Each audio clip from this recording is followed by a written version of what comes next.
அவருடைய பேர் தான் புரந்தர் உடன்படிக்கை. யாரா இருக்கும்னா ராஜா ஜெய்சிங்க்கும் சிவாஜிக்கும். 1666 வந்து அவுரங்கசீப்பை வந்து என்ன பண்ணலாம், போயிட்டு நம்ம ஆக்ரால போய் பார்த்து வரலாம்னு சொல்லிட்டு ஆக்ரா வந்து பயணம் மேற்கொண்டிருப்பாங்க. அங்க இவர் வந்து ராஜா ஜெய்சிங் கூட போட்ட உடன்படிக்கை அடுத்து இவர் அவுரங்கசீப்பை வந்து பார்க்க போனப்ப அவுரங்கசீப் வரவேற்று அவர் வந்து கைது பண்ணியிருப்பாரு. அப்போ சில நாட்கள் கழிச்சு என்ன பண்ணியிருப்பாங்கன்னா, அங்க வர பூக்கூடை அதுல வந்து கலந்து அதுல வழியா தப்பிச்சு வெளியே வந்திருப்பாரு. ஆனா அவருடைய கோபம் அடங்கியிருக்காது. அதனால அந்த கோபத்தோடு என்ன பண்ணியிருப்பாருன்னா 1670 சூரத்தை வந்து 2வது முறையா கொள்ளடிச்சிருப்பாரு. அதுக்கப்புறம் அங்கிருந்து 1674 ஜூன் 6 சத்ரபதி அப்படின்ற ஒரு பட்டத்தை தனக்குத்தானே வழங்கியிருப்பாரு. அது எந்த கோட்டைனா ரெய்கார் கோட்டையில. அப்புறம் வந்து சத்ரபதி அரசன் அல்லது பேரரசன் அப்படின்னு சொல்ல அர்த்தம் சமஸ்கிருத மொழியில.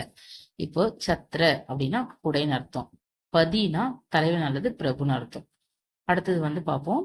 இவர் இதே மாதிரி அவருடைய கோட்டைகளை பிடிச்சு கொண்டு இவர் என்ன பண்ணிருப்பாருன்னா 1676 தெற்கு நோக்கி படையெடுத்து அவருடைய செஞ்சி கோட்டையை வந்து அடைஞ்சிருப்பாரு. அதான் அவருடைய 2ஆம் கட்ட பாதுகாப்பாளனாக இருந்திருக்கும். அதுக்கப்புறம் 1680 வந்து அதாவது 53 வயசுல என்ன பண்ணிருப்பாரு, அவர் இறந்து போயிருப்பாரு. அவருடைய ரீசன் என்ன சொல்லியிருக்காங்கன்னா வயிற்றுப்போக்கும் காய்ச்சல் வந்து அவர் இறந்துட்டாரு அப்படின்னு சொல்றாங்க. இது சிவாஜியை பத்தியோட வேற விஷயம். அவருடைய நிர்வாகத்தை பத்தி பார்ப்போம்.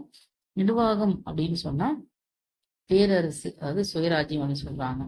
வரி அப்படின்னா 2 வரியை அவர் வந்து ஆஹ் மேற்கொண்டிருக்காங்க. முதல் வரி பாதுகாப்பு கட்டணம் வாங்குறாரு. அதுக்கு பேர் என்னன்னா சவுத். இது வந்து எப்படி இருக்கும் அப்படின்னா 4ல் 1 பங்கு அவர் செலுத்த மாதிரி இருக்கும். அப்புறம் வந்து 2வது கட்டணமாக அரசருக்கான கட்டணம் சொல்றாங்க. அது வந்து சதேஷ் முக்கின்னு சொல்றாங்க. இது வந்து எப்படி இருக்குன்னா 10ல் 1 பங்குடைய நம்ம வந்து வரியா கட்டணும் அப்படின்னு போட்டிருக்காங்க. நிர்வாகத்தை பத்தி பார்ப்போம். நிர்வாகத்துல வந்து இவர் என்ன பண்ணிருப்பாருன்னா ஜாகிர் முறையை ஒழிச்சிருப்பாரு. அதே மாதிரி வந்து மாகாணத்தை 4ஆ பிரிச்சிருப்பாரு. மாகாணத்துடைய பிரதிநிதியா வந்து யாரை நியமிச்சிருப்பாருன்னா வைஸ்ராயா நியமிச்சிருப்பாரு. அதுக்கப்புறம் மாகாணம் அப்படின்னா பிராந்தியம் அப்படின்னு சொல்றாங்க.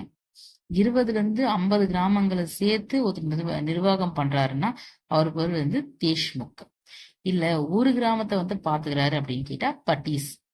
இந்த கிராமங்கள் மாகாணங்களுடைய வரவு செலவு கணக்குகளை பாக்குறவங்க ஆவண காப்பாளராக யார் இருந்திருப்பாங்கன்னா குல்கர்னி அப்படின்றவங்க எல்லாம் வந்து நியமனம் செஞ்சிருப்பாங்க. ராணுவப்படுத்த பார்ப்போம். இவருடைய தொடக்க